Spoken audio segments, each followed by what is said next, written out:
మొత్తానికి ఒక చాలా ఇంట్రెస్టింగ్ వార్త ప్లస్ ఏదైనా బ్రేకింగ్ కూడా వచ్చిందేమో చూద్దాం.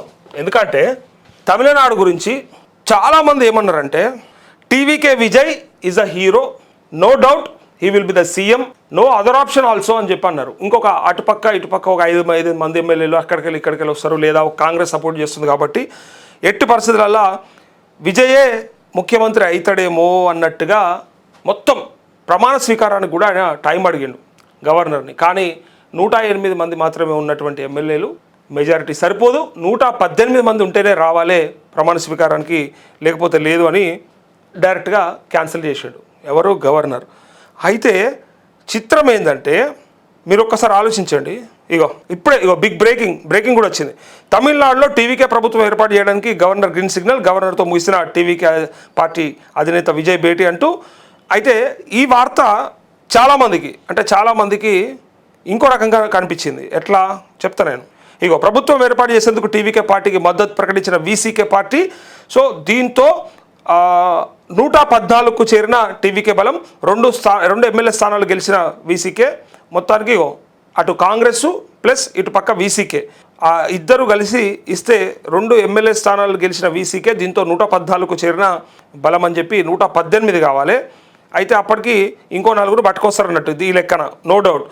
తమిళనాడు గవర్నర్ కలవడానికి లోక్ భవన్కు చేరుకున్న టీవీకి అధినేత విజయ్ అంటూ ఇక్కడ ముగిసింది. ఈ వార్త ముగిసింది. యాక్చువల్గా ఈ వార్త ఎంత ముఖ్యమైందంటే కొంత ప్రజలకు కనువిప్పు కలిగేటువంటి వార్త. అది చెప్దాం అనుకున్నాను నేను, కానీ గవర్నర్ ఆమోదం తెలిపిండు, అంటే యాక్సెప్ట్ చేసిండు. ఆమోదం అంటే యాక్సెప్టెన్సీ వచ్చింది, నువ్వు ప్రభుత్వాన్ని ఏర్పాటు చేసుకోవచ్చు అని చెప్పి విజయ్ని పిలిచినట్టుగా కనిపిస్తూ ఉంది. ఎందుకంటే వీసీకే పార్టీ ఒక 2 సీట్లు, వాళ్ళు ఒక 5, వీళ్ళు ఒక 108, అన్ని కలిపి దగ్గరకు వచ్చేసింది. ఇంకొక 4 సీట్లు ఏమో తక్కువ ఉన్నట్టున్నాయి. కాకపోతే వాళ్ళు కూడా వచ్చేస్తారు, ఎక్కడికెళ్ళో వాళ్ళు తీసుకొచ్చేస్తారు. ఇక్కడ ముచ్చట ఏంటంటే బద్ధశత్రువులైనటువంటి ఎవరెవరు, డిఎంకే, అన్నా డిఎంకే. అసలు ఏ పార్టీకైతే వ్యతిరేకంగా పార్టీ పెట్టినరో, ఏ పార్టీకైతే వ్యతిరేకంగా ఉంటారు అనుకుంటామో వాళ్ళే కలుసుకోవడానికి ప్రయత్నం చేస్తున్నారు. అసలు నడిమిట్ల విజయ్ కూడా అసలు విజయ్ ఎక్కడికి వెళ్ళొచ్చిండు, ఈయనేది ప్రభుత్వం ఏర్పాటు చేయనిచ్చేది మనం కదా, అయితే ఉండు నువ్వు, లేకపోతే నేను ఉంటా, అయితే మనమే ఉండాలి, కానీ నడిమిట్ల విజయ్ ఎట్లుంటాడని చెప్పి వాళ్ళిద్దరు అనుకుంటున్నట్టుగా, వెనకాల మంతనాలు జరిగినట్టుగా కూడా ఒక వార్త బయటకు వచ్చింది.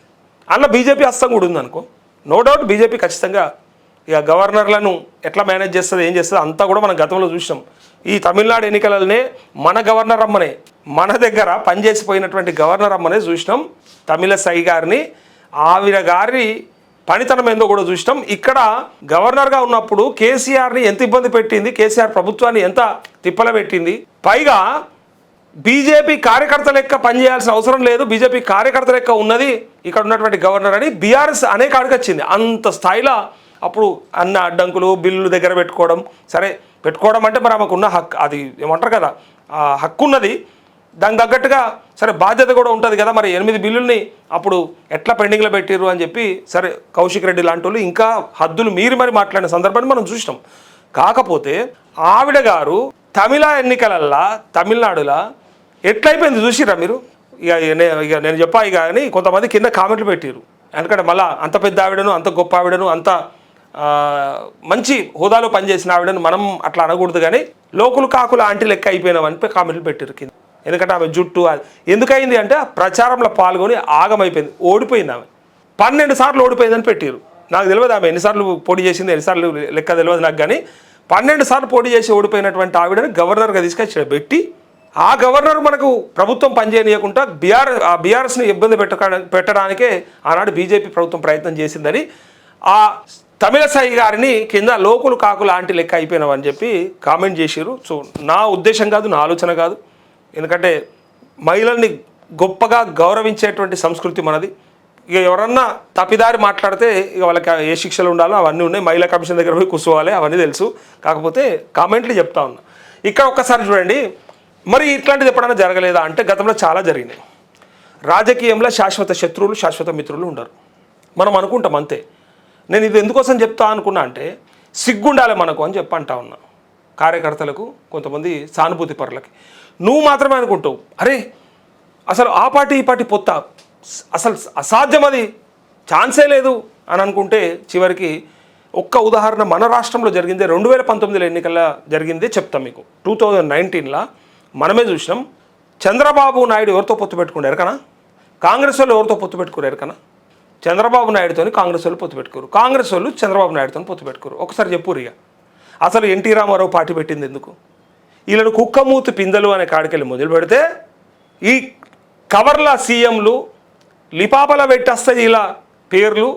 అట్లాంటి సీల్డ్ కవర్ సీఎంల కాంగ్రెస్ పార్టీని మనం బొందబెట్టాలి, తెలుగు జాతి ఆత్మ గౌరవాన్ని నిలబెట్టాలని చెప్పి అన్న ఎన్టీ రామారావు పార్టీ పెడితే వాళ్ళకు వ్యతిరేకంగా ఉండాల్సినటువంటి చంద్రబాబు నాయుడు